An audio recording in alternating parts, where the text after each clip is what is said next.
Hey everybody, this is Toray again, and I am bringing you Blackfathom Deeps. Alright, I learned a few tricks playing around with my movie creator, and I found out how to speed up so I can save some time. Basically, I am doing a big pull here. I really don't like it that well because of the swimming part.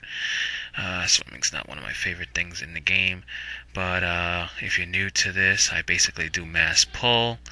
Um, I learned everything from Hobbes, um, so I give all credit due to him. Uh, I'm gonna get to the bigger instances, but I also want to cover all these smaller ones in pulling. You can see I'm just gathering everything up, hitting everything, pulling them in. With this boss coming up, the little turtles around him do not aggro on you, so you actually have to go around and hit them. So I'm running around gathering them, and then I'm going to hit the boss, and then I'm going to go pull the rest into the Naga Queen. And then here you go. I just cut through that, make it quick. Cut and pull.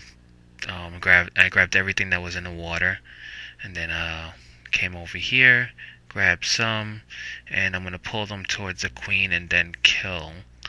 I'm going to have to bubble here because I'm getting very low on health. As you can see, I'm going to bubble any second, regen my health. Playing styles between Hobbs and I is he does it a lot to power level. I do these pulls and runs basically just to get people the items that they want. I don't approve on power leveling because you really don't get to learn your the race and the talents that you want to do. I've seen people in past games in like SWG, Star Wars Galaxies, people get power leveled and they are the worst players in the world because they don't know how to use their skills the right way. Unless you've had a tune, and you just making a new tune in another server, that's the only reason you should get power level. But the best players are the ones that grind their tunes all the way straight through and learn all talents and every type of spell that you need to use and in tight situations. Over here, you notice that these tend to knock down my sword down a lot.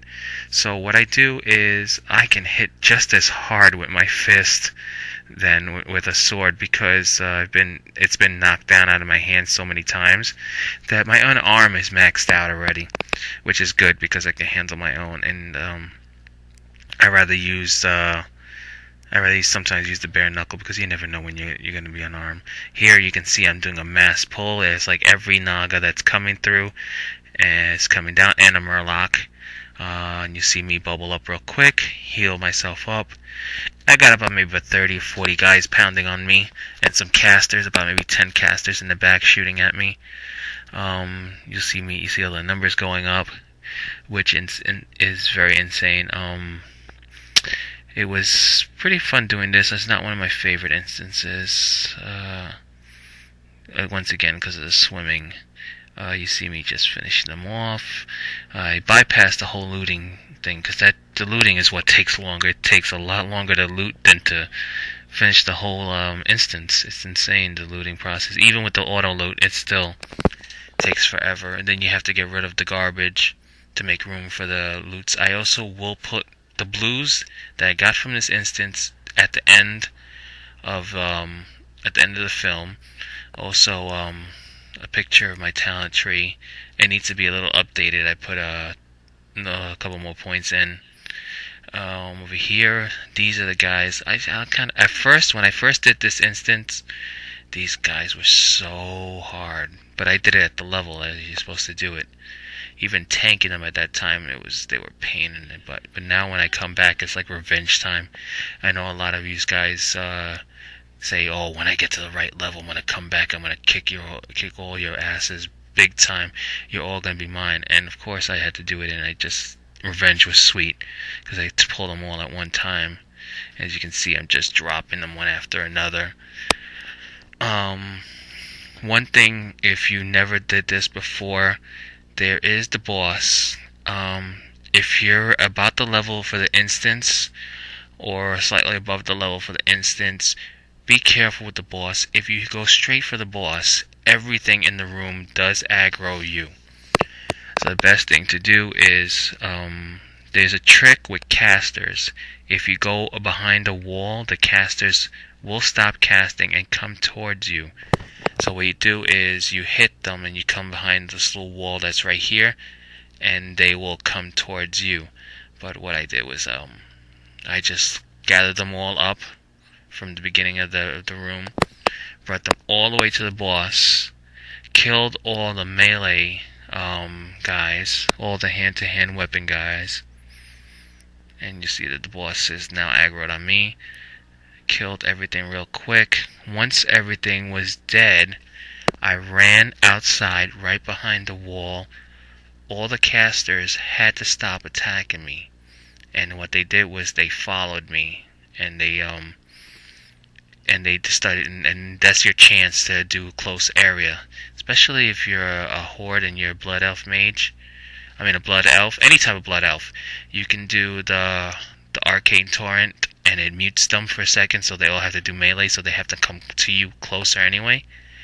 And you can see I did that right here, so they can all gather up. There was a few behind the door. Do one more, and now I'm going to do the torrent. You can see it happen. They all start hitting me with their staffs because they can't cast. There's the torrent. And you can see them all pounding on me, and then it just finish off the last few. It's a great trick with casters. I recommend it if you're having trouble with a caster. Pull them, go behind a wall, and they have to come to you. As you can see, there was two casters behind there. I went behind the wall again, and here they come right next to me. When you're done with the casters, there's these little, I don't know what you call them, like traps, I guess. You just turned them by where the leader was standing, and all these creatures start coming out. They're pretty simple. If you're further level, I suggest pulling them one at a time. If you're above the level and you're just going for loot and for gold, just pull them on one time, kill them off quickly. You can see they die pretty fast. Once again, I'm above level for this, so they just do die fast, and you do get really good loot. I got a bunch of greens, and I think 5 blues that I got, which I will all put at the end of the video. Once I'm done with this, once you kill all these guys, the door will open behind you, and there's a few turtles. I gathered them up, and here's the boss. The boss isn't really that tough. I didn't find him tough. There's other bosses that take a lot longer. There is a buff behind him. I don't know why they put it behind him, but there's a crystal. If you touch, it gives you a nice buff. There's another one placed by where the murlocs are, so if you missed that one, there's one here, but I don't understand why they put it so far back. You don't really need it. I'm going to show you the blues that I got. Rod of the Sleepwalker, two-handed axe, Gamora's Bind, Darkwater's Talawar, Rod is Sleepwalker. There are my what I have. If you go to Armory, check out my name, and there's my stats. And don't forget to subscribe. Alright everybody, if you enjoyed this video, I got some more coming. I'm going to do a lot more. See ya.